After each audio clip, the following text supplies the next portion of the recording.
apa yang bisa menjadi kenikmatan di muka bumi ini? Harta yang kalian miliki tidak ada artinya Anda. Tidak ada artinya kekayaan, tidak ada artinya pangkat, tidak ada artinya apapun yang Anda miliki di dunia ini kalau Anda tidak mempunyai rasa cinta oleh kepada Nabi Muhammad.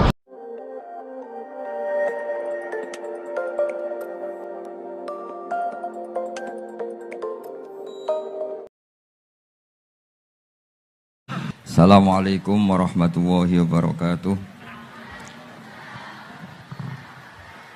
Bismillahirrahmanirrahim. Rabbi shrah li sadri wa yassir li amri wahlul 'uqdatam min lisani. Allahumma shalli wa sallim wa barik ala sayyidina Maulana Muhammadin wa ala alihi wa sahbihi asma'in. Nama ba'du.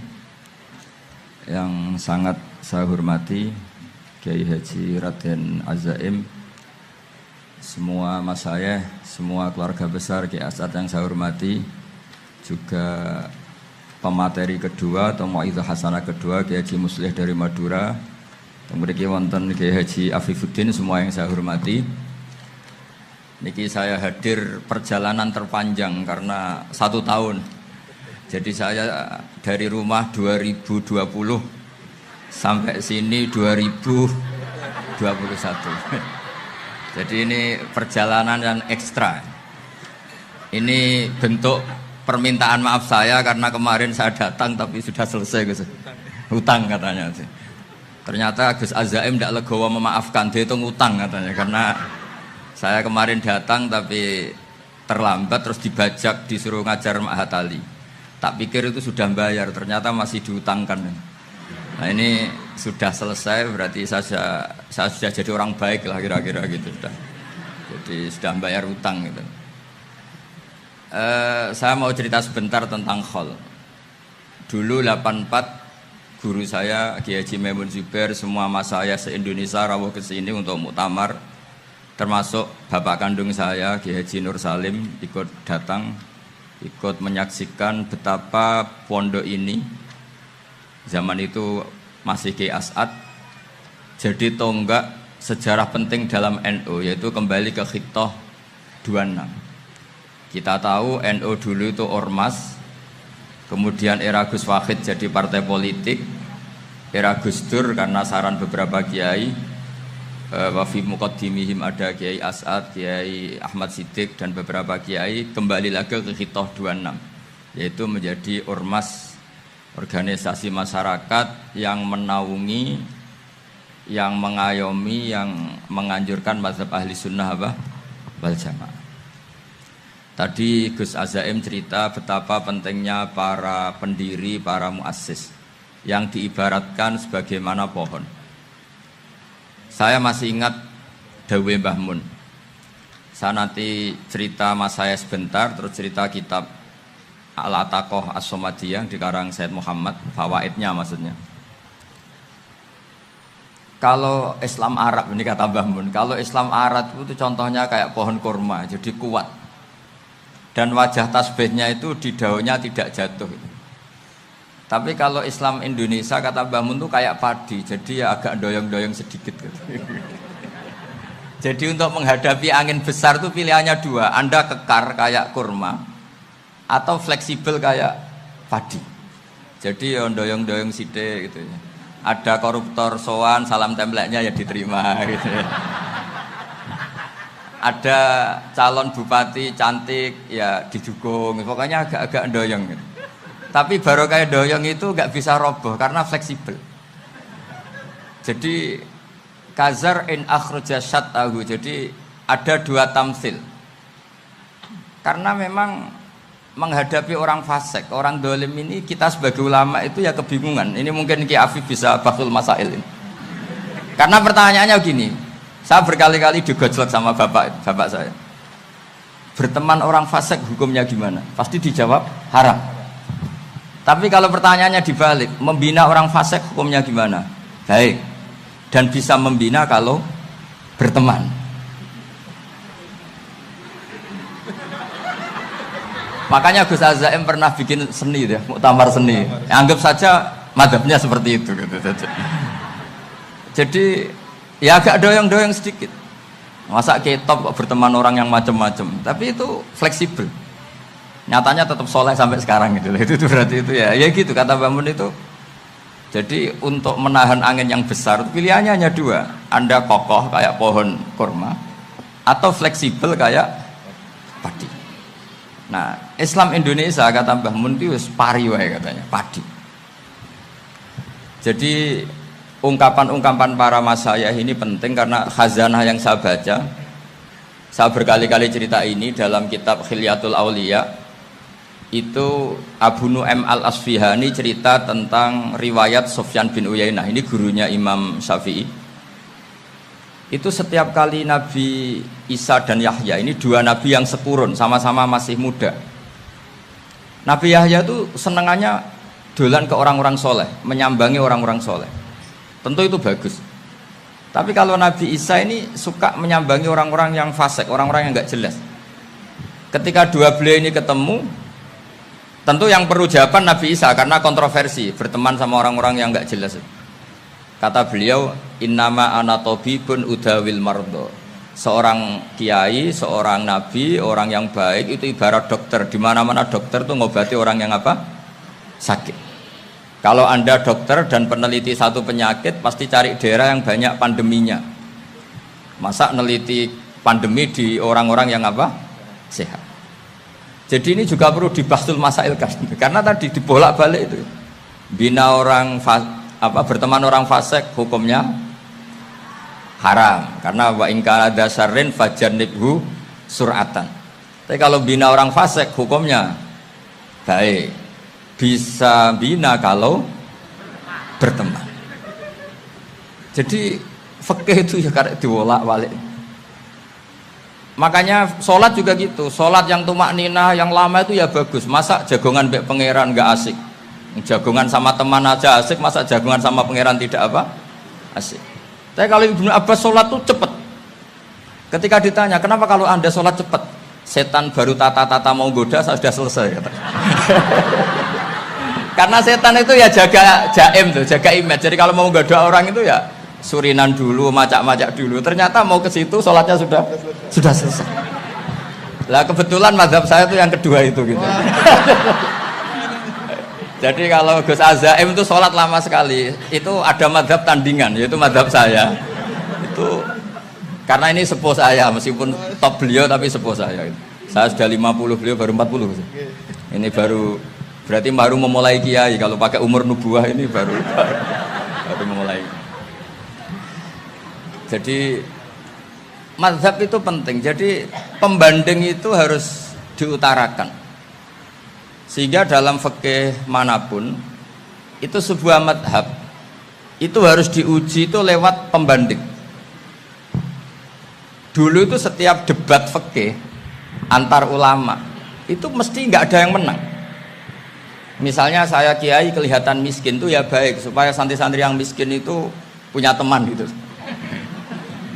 Karena rata-rata santri itu miskin. Nah, dikancani kiai kan seneng gitu. Tapi problemnya kiai yang miskin itu ya nggak bisa nolong santri karena dia sendiri apa?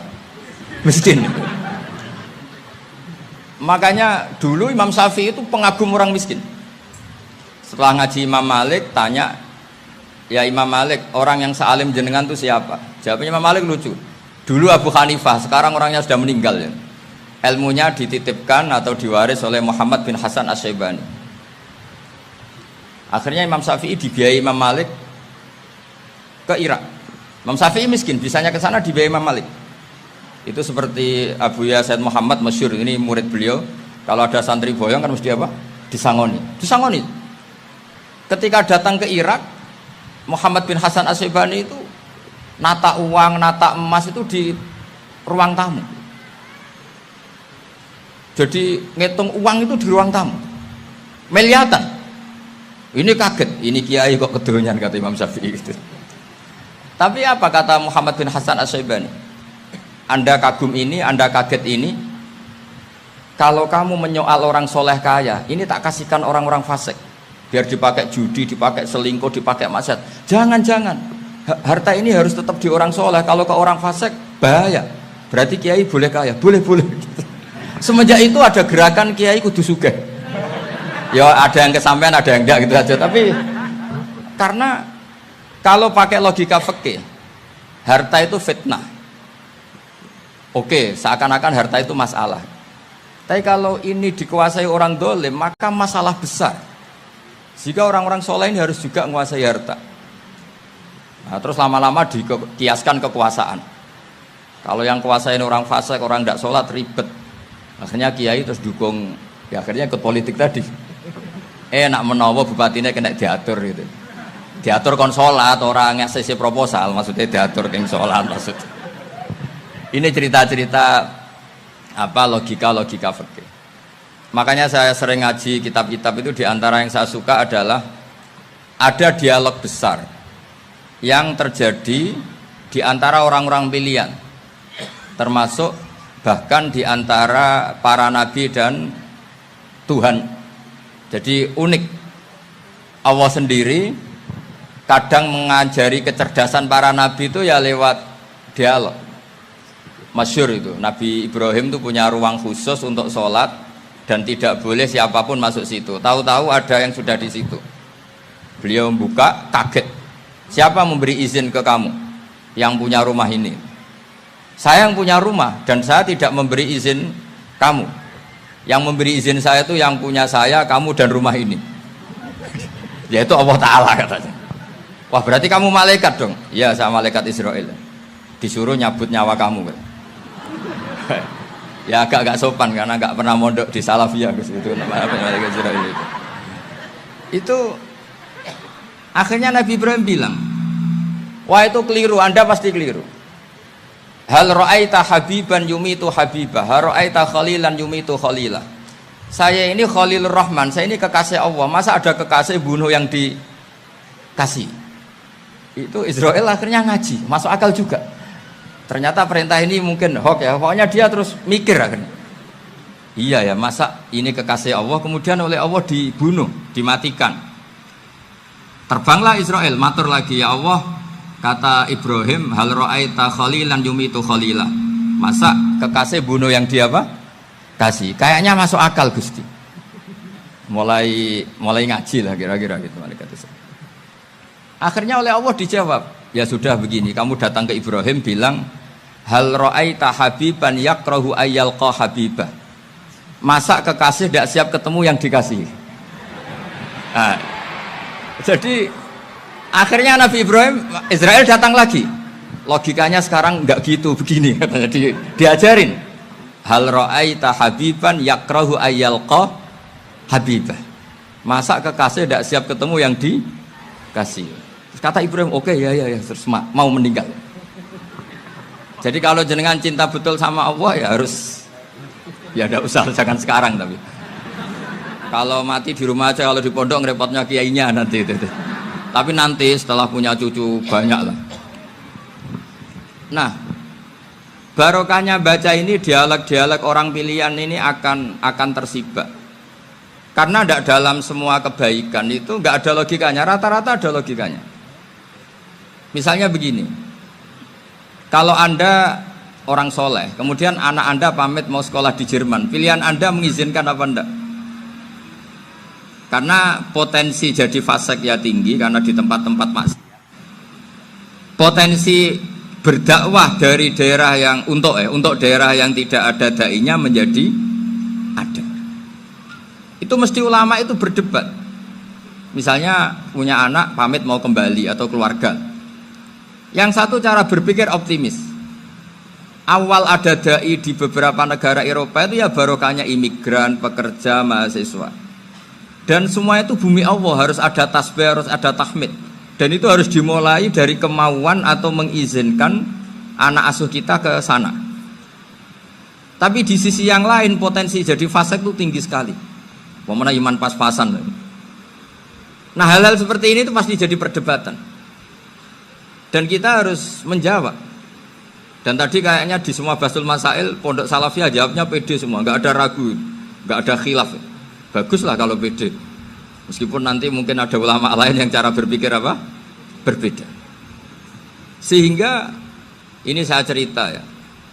Sehingga di kitab-kitab fikih Misalnya saya kok hidup di Bali sudah punya komunitas ngaji, itu kok saya pindah ke Sukorejo sini, banyak ulama yang mengatakan haram, karena membiarkan bumi Allah yang sudah pernah ada orang yang sujud kemudian ditinggalkan kosong dan kemudian dikuasai orang yang tidak sujud, jadi dianggap itu pembiaran. Jadi banyak di kitab Qalyubi, sarahnya Mahalli, jika ada seorang muslim yang hidup di negara orang kafir, dia nyaman, tidak dapat teror, itu nggak boleh lagi pindah ke negara Islam yang sehat. Karena takutnya li'alla yastau lial kafir tilkal buk'ah, supaya bumi itu tidak dikuasai orang kafir. Jadi ini hal-hal yang para fuqaha itu harus berdebat.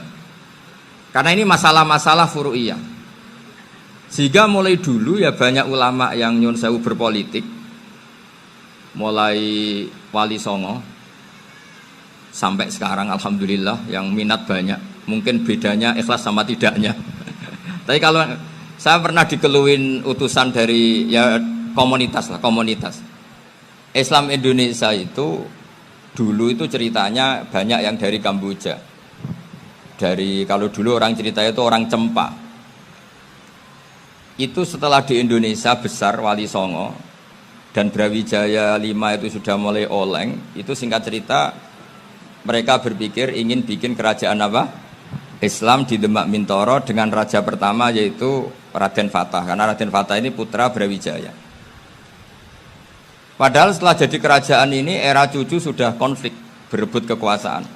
Akhirnya sampai jadi Jipang, jadi Jogja, jadi Solo dan seterusnya. Tapi kata Mbah Mun itu tetap barokah kata. Karena orang Islam terus terbiasa mimpin. Sekeliru-keliru sidik, pokoknya orang Islam biasa mimpin. Sehingga zaman Mbah Hashim ya sudah mimpin Masumi, zaman Ki As'ad pengaruhnya besar, sampai sekarang Kiai-Kiai pengaruhnya besar. Nah barokahnya Kiai-Kiai pengaruh besar ini sampai moral jadi ukuran. Misalnya sekarang ada calon bupati kok nggak sholat, itu pasti kalah. Jadi sholat itu jadi tolok ukur untuk calon apa? Bupati. Meskipun mungkin punya efek pura-pura sholat, tapi gak apa-apa lah, sementing moral ini jadi ukuran. Sementara yang di Thailand, di Patani, itu karena dulu pelajarannya tasawuf, itu orang gak ambisi mimpin dunia, tahu-tahu dipimpin.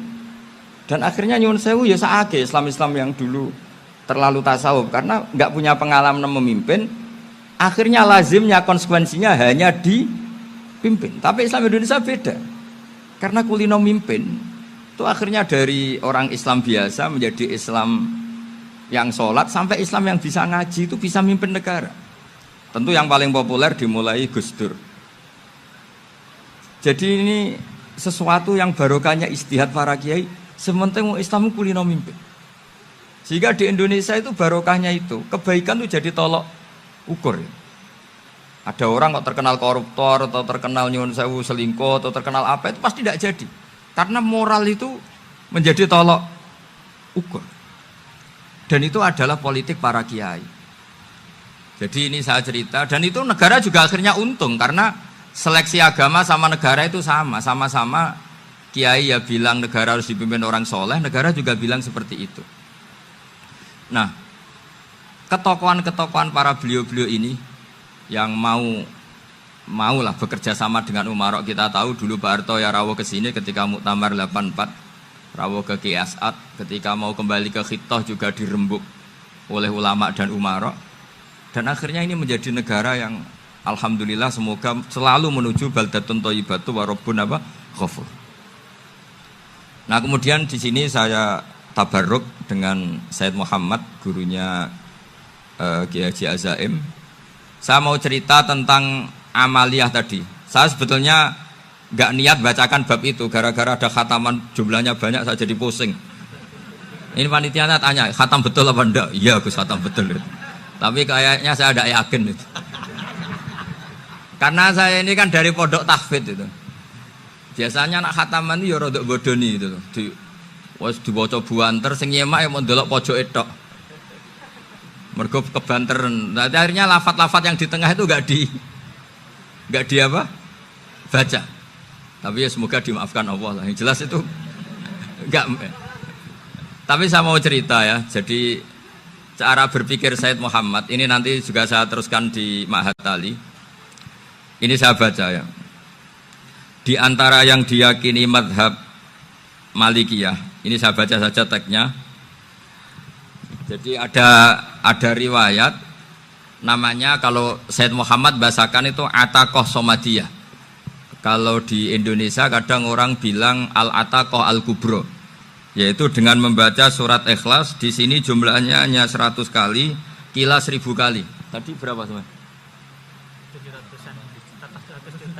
700 juta, ini sudah susuk banyak ini. Di sini hanya 40, riwayat lagi 100, 1000. Terus sampean tadi berapa?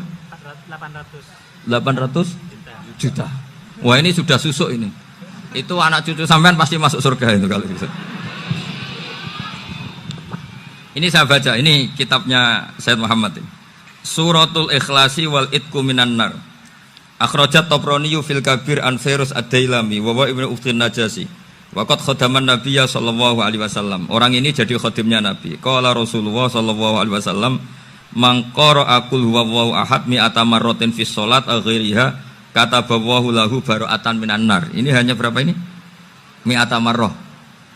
Berarti kalau satu orang itu cukup 100. Tadi sudah untuk 7 turunan tadi untuk orang berapa? Ya, untuk 7 turunan cukup ya? Cukup. Untuk 7 turunan gitu. Ya sudah. Susuk ini sudah susuk ini. Aduh, ribet ini. Nah, ini tak cari pembenarannya, ini supaya keren.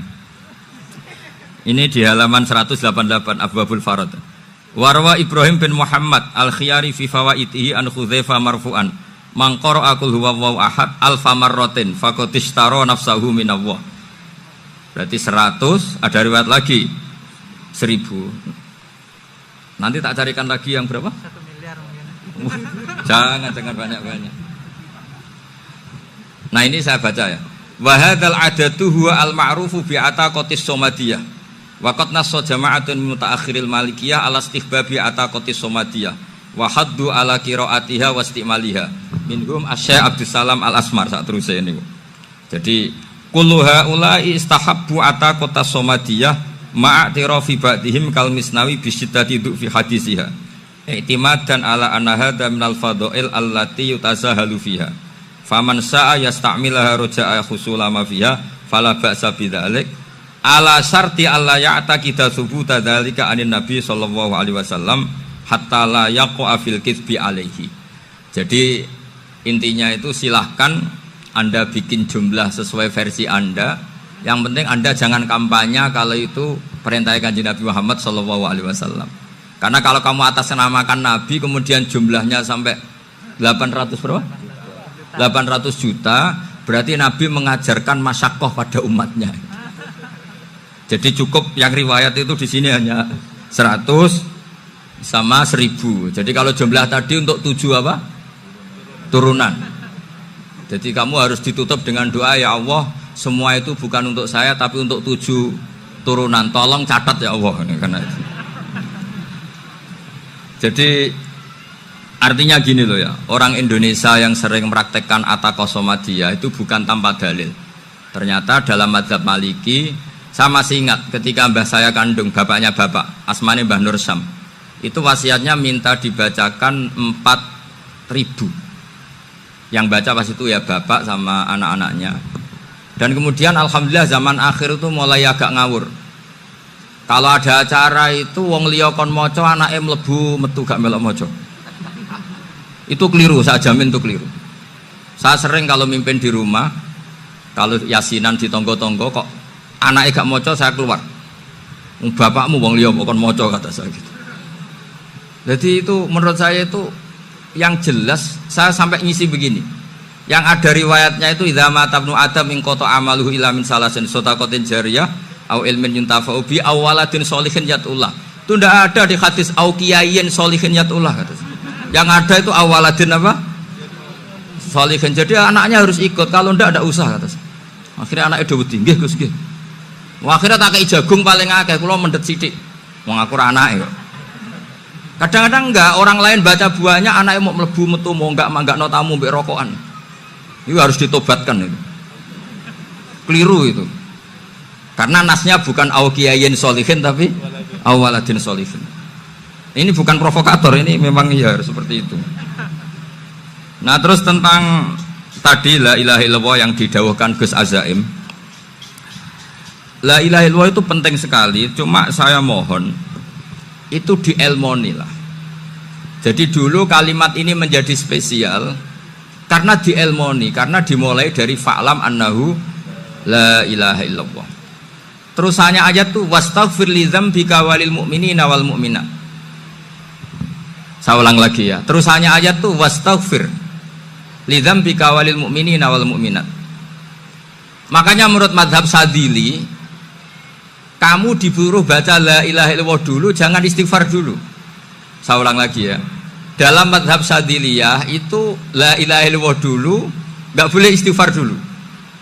Alasannya masuk akal. Orang yang kafir 70 tahun itu sekali baca la ilaha illallah itu langsung yughfar lahum ma qad salaf. Sehingga la ilaha illallah sendiri sudah punya kekuatan supaya dosa kita diampuni. Qul lil ladzina kafaru iyantahu yughfar lahum ma qad salaf. Cara menghentikan kekafiran gimana? Dia melafadzkan la ilaha illallah. Ini kalimat yang begitu saktinya sampai orang yang kafir puluhan tahun itu dosanya semuanya terhapus hanya karena melafadzkan la ilaha illallah. Nah, makanya kata Abdul Hasan Asyadili wastaghfir li dzambika ay bihadil kalimah.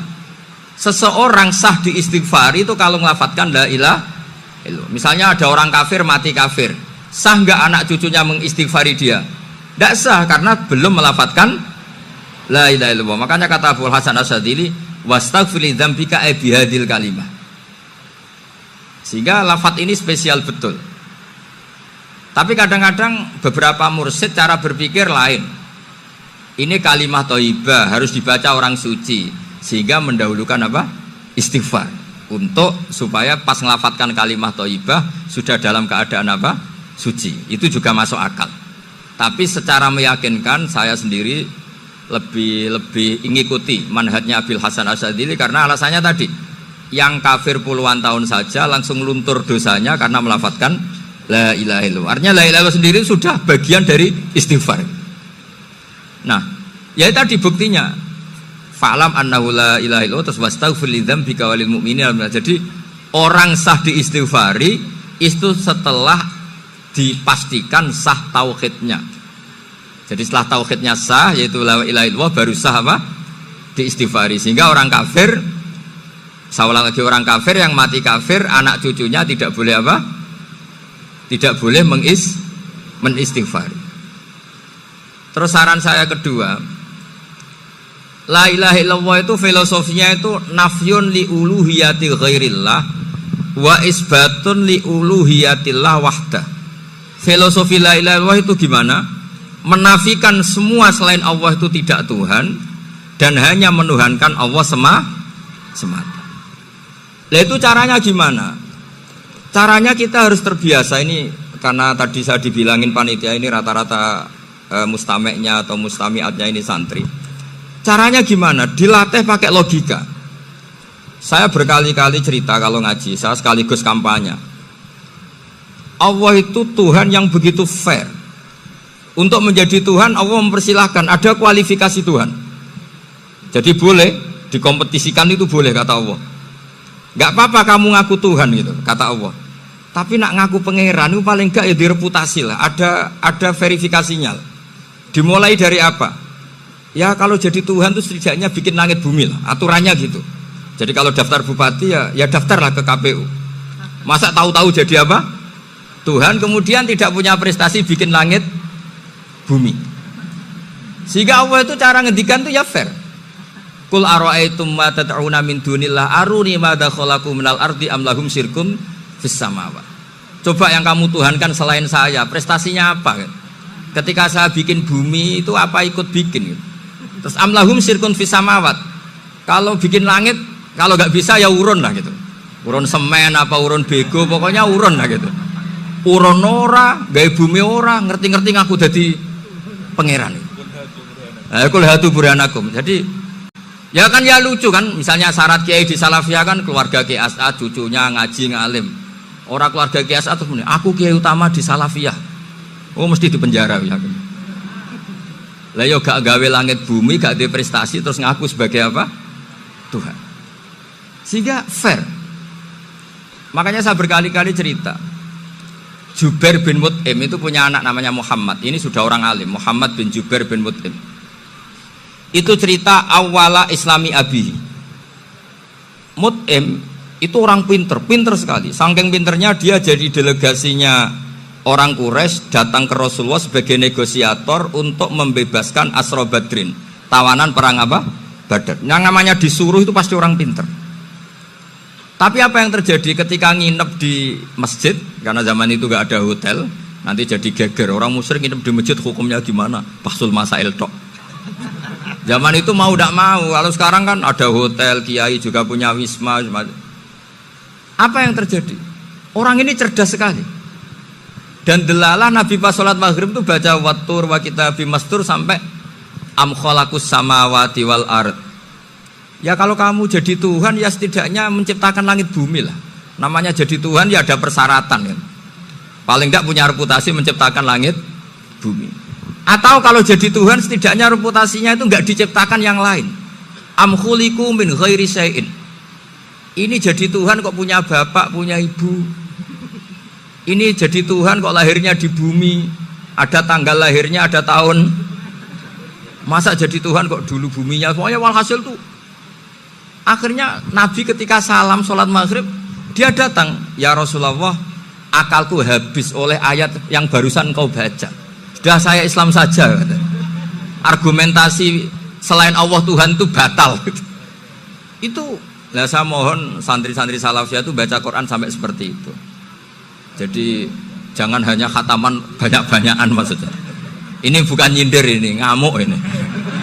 Jadi ya khatamannya tadilah 1000 atau berapa lah, jangan banyak-banyak. Juga kasihan malaikat yang nyatet kan. Wong baru subhanallah alhamdulillah aja di tag hadisnya abad al malaikah gak ditetek. Itu baru subhanallah alhamdulillah itu sudah mencapaikan malaikat. Makanya saya wiridan tuh arang-arang kasihan malaikat karena nanti jadi itu ya ada madhabnya itu. Jadi kalau Gus Azaim sholat lama tak saingi sholat cepet tuh sama-sama ada madhabnya. Yang cepet kayak saya tadi, setan pas tata-tata, mau goda pas rukuk saya sudah itidal, mau goda itidal saya sudah sujud, pusing dia. Tapi jangan tiru, ini madhab yang agak-agak khusus lah, sudah cara orang Madura agak khilaf khusus. Khilaf ya, khilaf ini agak khilaf ini sudah. Tapi saya ingin lah, sampean kalau ngaji Quran itu dilatih berlogika. Jadi Allah itu fair. Gak apa-apa kalian ngaku Tuhan tuh gak apa-apa, tapi tunjukkan prestasi kamu apa. Aruni madza khalaqu minal ardi am lahum syirkun fis samawati. Am khalaqus samawati wal ard. Diulang lagi, am khuliqu min ghairi syai'in. Setidaknya kalau jadi Tuhan itu ya gak butuh yang lain lah. Masa jadi Tuhan kok wujudnya saja butuh orang lain, butuh bumi, eksistensinya butuh makan, butuh minum. Makanya Allah cara meniadakan uluhiyah selainnya itu Allah itu redaksinya itu mengena sekali. Yaitu tadi dengan cara-cara seperti itu. Sebagian ayat disebutkan ma asyattuhum khalqas samawati wal ardi wala khalqa anfusihim. Wong Tuhan kok nggak punya reputasi bikin langit, bikin bumi, bahkan untuk menciptakan dirinya sendiri saja nggak bisa. Ya sudahlah, kamu nggak usah ngaku Tuhan, nggak level kata Allah gitu. Akhirnya terus ditemukan Tuhan yang sejati, yaitu wal awwalu wal akhiru wal zahiru wal batin. Itu yang Mut'im ini tadi termasuk orang yang sangat cerdas sekali. Padahal itu bacanya bukan pas basul masail, enggak. Nabi pas sholat maghrib. Juga bukan pas ceramah, enggak. Tapi itu didengarkan. Makanya termasuk ini spesial untuk hormat saya kepada Ki As'ad. Makanya saya ini kalau mentasjek santri-santri, ini agak sensitif, tapi sudah saya tidak perlu takut fitnah. Saya termasuk, kenapa saya ingin jadi ahli tafsir, tentu yang membentuk itu Mbah Maimun dan bapak saya. Bapak saya itu hafal Quran kayak hafal Fatihah, saking senengnya Quran. Mungkin bisa kamu saingi itu. Itu adalah orang kafir itu bisa paham Quran. Itu sangat menyinggung saya. orang kafir itu bisa paham Quran. Ketika Umar Islam itu karena mendengar apa coba? Mendengar apa? Quran. Dan itu masih kafir apa sudah Islam? Masih kafir karena kalimat-kalimat yang di Quran itu begitu jelas wal kitabil mubin sehingga didengarkan orang kafir pun tuh ngefek. Makanya ketika Umar datang ke saudari putrinya kemudian dengar Toha ma anzalna alaikal Quran apa? Litasqa itu dia terus iman. Begitu juga Mut'im. Itu ketika dengar Nabi baca surat At-Tur ya langsung iman. Makanya kata Ibnu Jarir At-Tabari, kamu jangan pernah bilang gini, syaratnya paham Quran itu harus alim, harus gini. Lah nanti berarti orang kafir punya alasan di depan Allah, ya Allah, engkau ngandani kami dengan Quran yang nggak bisa difahami kecuali alim dulu. Lah saya alim gimana? Nggak pernah mondok. Mondok gimana? Saya kafir. Jadi artinya gini loh, kata Ibnu Jarir At-Tabari, Allah tidak mungkin mengatakan gini, ifhamil Quran bima la fahmalaka. Quran ini harus kamu fahami. Sementara orang kafir karena lafadznya Quran khusus gak bisa memahami. Makanya Quran itu dibaca. Itu banyak orang kafir yang menjadi muslim karena mendengar apa? Al-Quran. Padahal kafir. Nah termasuk tadi Muhammad bin Jubair bin Mut'im ini itu menjadi Islam ya karena mendengar Quran. Padahal dia saat itu masih apa? Kafir. Karena tadi logika misalnya nggak paham secara lafadz Arab. Sekarang misalnya nyuwun sewu ada orang ateis. Saya pernah didatangi seorang ateis yang nggak percaya Tuhan. Saya mau Islam Pak Ba, asal Anda bisa menjelaskan Tuhan itu siapa. Coba Quran dibaca secara makna, tidak secara lafadz tapi secara makna. Begini misalnya, ada orang ateis datang ke saya, Pak Ba, saya mau Islam, asal Anda bisa menjelaskan Tuhan itu siapa. Terus saya tanya, ini ngajak goblok-goblokan apa pinter-pinteran kata saya. Terus dia jawab, ngajak pinter-pinteran Pak, saya ini doktor katanya. Maksudnya di akademiknya dia doktor, mungkin jurusan matematika atau apa, tapi di ketuhanannya jeblok. Terus tak tanya, kalau ini ada kertas, kamu suka ada rumusnya apa suka ada? Ya suka ada rumusnya. Kenapa ada kertas? Ya karena ada yang bikin. Nah kira-kira berstatus membikin atau membuat itu sesuatunya maujud apa enggak? Ya pasti maujud lah, pasti ada. Ya sudah, anggap Tuhan itu adalah sebab dari semua yang ada. Masa alam yang seperti ini, langit dan bumi ini maujudat, kemudian kamu katakan kholaqohal adam, bahwa alam raya yang maujud ini diciptakan oleh ketiadaan. Ya juga, berarti Tuhan itu ya. Ya itu yang namanya Tuhan. Lah mulai dulu kiai-kiai ngomong gitu kan saya Islam katanya. Jadi kiai-kiai itu kadang-kadang kalau jawab pokoknya KBU digawe Tuhan. Beda dengan dakwanya orang-orang mantek. Orang-orang mantek itu kan nggak pernah nyebut Allah. Ini alam hawadis, labudamin muhdis. Meskipun mereka, nah muhdis ini menurut Islam namanya Allah, tapi sebetulnya kan nggak langsung bilang Allah. Jadi tak kasih tahu, alam raya ini maujud nggak? Ya maujud Pak Ba. Bisa nggak sesuatu yang nggak ada menjadi faktor wujudnya yang ada? Ya nggak bisa, namanya nggak ada itu nggak bisa jadi faktor. Nah itu hebatnya ulama-ulama kita, ketika mengenalkan Allah itu siapa? Zat yang wajibil wujud. Jadi kita ini kalah pinter be ulama-ulama dulu. Ya alhamdulillah kalahnya sama ulama dulu. Kalau kalah sama ulama sekarang isen lah. Jadi ulama dulu sudah pinter. Pasti pertanyaan dasar manusia, hadil maujudat tuh man khalaqaha, siapa yang menciptakan? Kalau kamu langsung jawab Allah atau Tuhan, mereka pasti tidak nerima. Ya jawab saja, hadil maujudat mesti khalaqaha maujudun. Nah berhubung maujud ini berstatus pencipta, harus super. Lah super ini oleh ulama disebut wajibul wujud atau musabbibul asbab, yang oleh Islam dinamai Allah. Tapi kita langsung ngomong Allah, ya mesti aja bingungkan kan bagi yang bingung maksudnya. Ya saya mohonlah kalimat-kalimat la ilaha illallah itu diamatilah, diresapi sampai seperti penjelasan saya ini, sehingga punya kualitas ilmu. Karena syaratnya memang fa'lam, harus punya kualitas apa? Ilmu. Ilmu itu apa? Ma'rifatus syai' ala ma huwa alaih. Mengenal sesuatu sesuai detail-detail sifatnya sesuatu itu. Misalnya kalau Allah sudah jadi Tuhan, ya harusnya qabla kulli syai'. Masa Tuhan sama yang dituhani wujudnya dulu yang dituhani? Ditemukanlah sifat awal atau qadim. Makanya benar Gus Azaim tadi, kalau sudah bertauhid harus hafal akidah berapa khamsin. Dimulai apa? Wujud. Kenapa harus dikatakan wujud?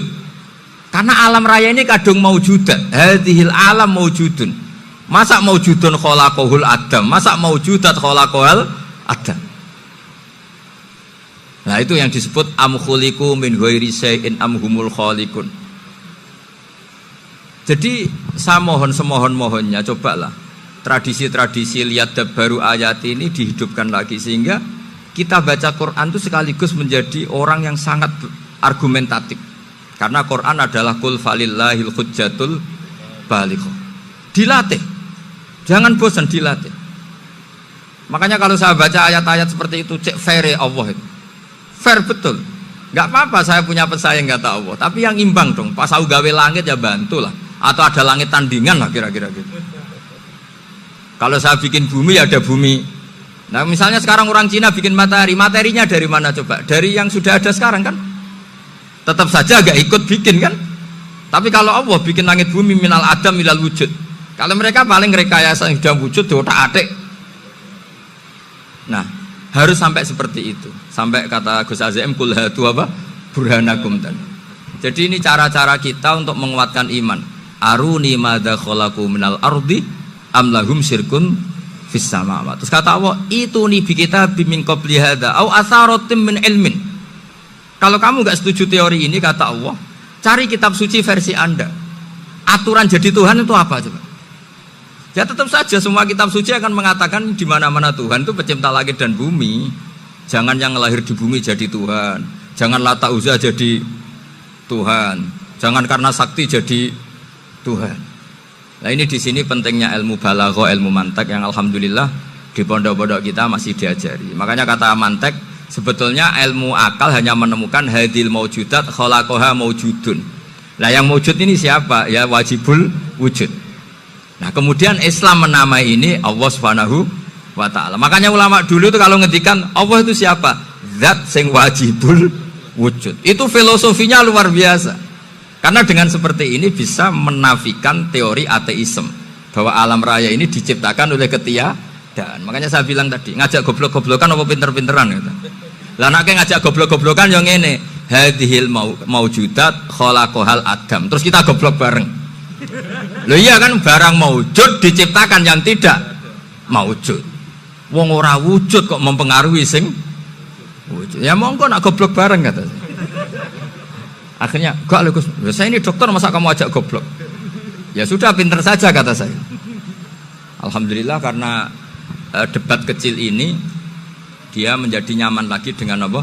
Islam. Memang saya tentu nggak bisa disalahkan doktoralnya karena di ilmu yang selain apa? Teologi gitu. Tapi kan polanya dia pasti pinter. Makanya ini sekaligus mengingatkan anak-anak lah. Kecakapan menjelaskan itu harus dilatih karena di antara kelebihannya Quran itu wal kitabil apa? Mubin, yaitu kitab yang punya kemampuan menjelaskan. Ini yang terakhir saya beri contoh. Terakhir ini penjelasan Quran. Dulu orang kafir itu cara berpikir itu begini, Muhammad, urusan kita ini banyak, problem kita banyak. Masa iya urusan yang banyak ini cukup dengan satu Tuhan? Kalau problem banyak ya Tuhannya harus banyak. Ada Tuhan pohon, Tuhan hujan. Ya kayak Cina itu ada Dewi Kuan Im keberuntungan, ada yang sial, yang pokoknya diurus yang banyak lah. Maka mereka bilang aja'alal alihata ilaha wahida inna hadza la syai'un ujab. Ini aneh, urusan banyak kok Tuhannya satu, ini aneh lah. Tapi Nabi secara sabar, dan yang diomongnya orang kafir. Tidak anak Mahatali, orang kafir. Jadi nanti kalau anak Mahatali gak paham Quran kebangetan, orang kafir saja paham. Akhirnya Nabi secara santai, secara rileks memberi penjelasan gini. Kalau Anda menjadi buruh, kalau orang Arab dulu bilang abdan. Kamu suka nggak punya majikan banyak, perintahnya beda-beda, semuanya memaksa kamu untuk nurut. Sama punya majikan satu yang baik. Ya enggak suka lah Muhammad kalau majikan saya banyak semuanya berhak merintah saya, enggak enak. Majikannya satu saja.